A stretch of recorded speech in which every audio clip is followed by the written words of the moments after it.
Title: The Night of Hollow Voices. The wind howled like a tormented soul, clawing at the dilapidated facades of Harrow Creek.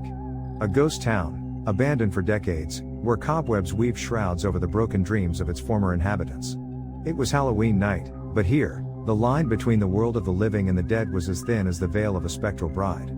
A group of young adventurers, eager for thrills and thirsty for urban legends, had ventured into Harrow Creek. They ignored the warnings of the locals from nearby towns, who muttered stories of ancient witches and profane rituals. To them, it was just an abandoned town, perfect for an authentic Halloween night. As the full moon, a silver coin in the sky, illuminated the deserted streets, the group separated. Each sought their own dose of adrenaline, their own encounter with the unknown.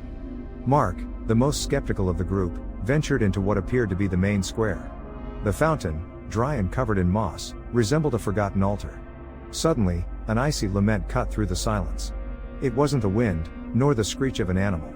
It was a voice, human and heartbreaking, that seemed to rise from the very stones. Mark stopped, the hairs on his neck standing on end. "Hello?" he shouted, swallowing hard.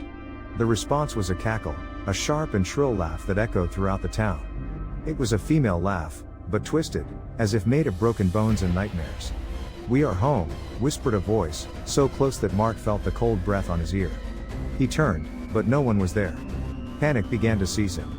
He ran, stumbling over loose cobblestones and fallen branches. He had to find the others, get out of that cursed place. But every street looked the same, a labyrinth of shadows and echoes. As he ran, the voices intensified. Laments, laughter, whispers that snaked into his mind, filling it with grotesque images and memories that were not his own. He saw glimpses of hooded figures dancing around bonfires, heard chants in an ancient and forgotten language. In one of the houses, ajar, he saw a dim light. He approached cautiously, pushing the creaking door open. The interior was covered in dust and cobwebs, but a fireplace crackled with an unsettling fire. And sitting around the fire, he saw 3 women. They were old, horribly old, with faces wrinkled like tree bark and eyes that glowed with an ancestral evil. Their clothes were rags, but they wore necklaces made of bones and grotesque amulets. They were the witches of Harrow Creek, the guardians of an evil that slept beneath the town. "Welcome home, Mark," said one of them, her voice a guttural whisper. "We were waiting for you." Mark tried to run, but his legs wouldn't respond. He was paralyzed by terror, trapped in the hypnotic gaze of the witches. They began to chant, a monotonous and disturbing melody that seemed to unearth something dark and primeval from his soul. Suddenly, the door slammed shut, and the windows were sealed with rotten wood. Mark was trapped, alone with the witches and their profane ritual. The witches rose, approaching him slowly. They extended their bony hands, their nails long and sharp like claws. Mark closed his eyes, expecting the worst. But then, he heard a scream. Not his own, but one of the witches. He opened his eyes and saw Sarah, another of the young people, standing in the doorway with a burning branch in her hands. "Leave him alone," Sarah shouted, throwing the branch into the fire.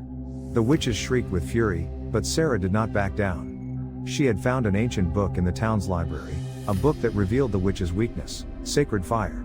Together, Mark and Sarah fought against the witches, using the fire to keep them at bay. The house shook, the walls creaked, and the air filled with smoke and screams. Finally, they managed to escape the house. They ran through the dark streets, pursued by the witches and their laments. They knew they couldn't stay in Harrow Creek, that they had to get out of that cursed place before dawn. Upon reaching the entrance of the town, they met the other young people. They were terrified, but unharmed.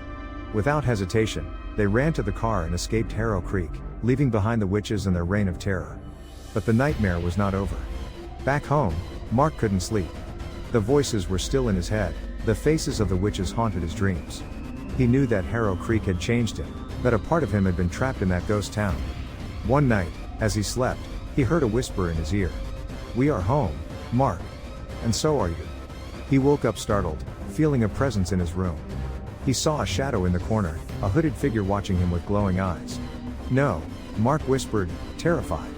The figure approached, revealing the wrinkled and evil face of one of the witches. "You can never escape us, Mark.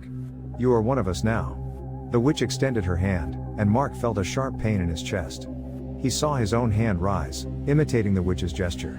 "We are home," Mark said, his voice turned into a guttural whisper. And so, Mark became one more of the specters that haunted the ruins of Harrow Creek, a soul lost forever in the eternal night of the witches.